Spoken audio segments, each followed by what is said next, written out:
नमस्कार मंडळी, स्वागत आहे तुमचं अस्सल मराठी रसोईमध्ये. तर आज आपण बनवणार आहोत उन्हाळा वाळवंट स्पेशल रेसिपी साबुदाणा बटाटा पापड. बघा इथे दुप्पट आपले पापड फुलले आहेत.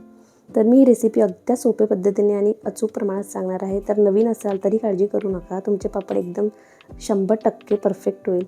तर व्हिडिओ स्किप न करता पूर्ण बघा. चला तर मग रेसिपीला सुरुवात करूया.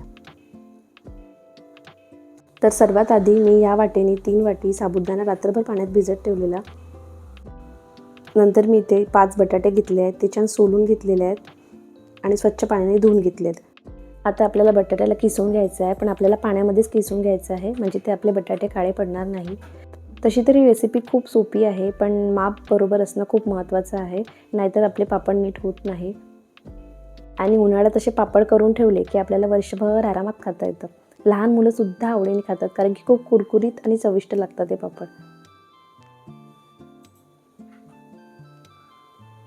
तर आता इथे आपले बटाटे किसून झाले आहेत. आता आपल्याला याला परत 5 ते 6 पाण्याने स्वच्छ धुवून घ्यायचं आहे.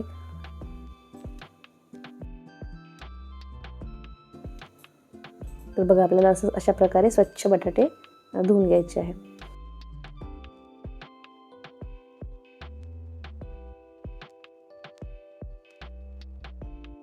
तर मी इथे गॅसवरती कढई ठेवलेली आहे आणि ज्या वाटीने आपण 3 वाटी साबुदाणा घेतलेला आहे त्याच वाटीने आपल्याला 12 वाटी पाणी घ्यायचं आहे.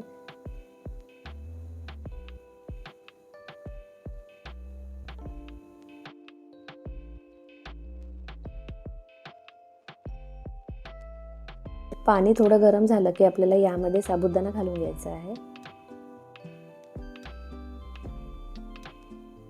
आणि याला 10 मिनिटं शिजवून घ्यायचं आहे.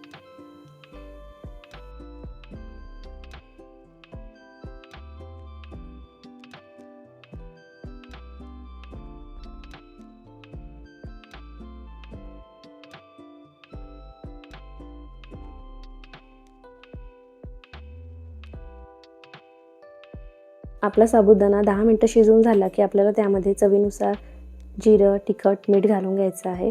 तर मी इथे मिरचीचे छोटे छोटे तुकडे घालून घेतलेले आहे. तुम्हाला तिखट घालायचं असेल तर तुम्ही तिखट पण घालू शकता. याला छान आपल्याला मिक्स करून घ्यायचं आहे. नंतर त्यामध्ये आपल्याला बटाट्याचा किस पण घालून घ्यायचा आहे. आपल्याला बटाट्याचा किस पण छान असा मिक्स करून घ्यायचा आहे आणि 10 मिनिटं परत शिजवून घ्यायचं आहे.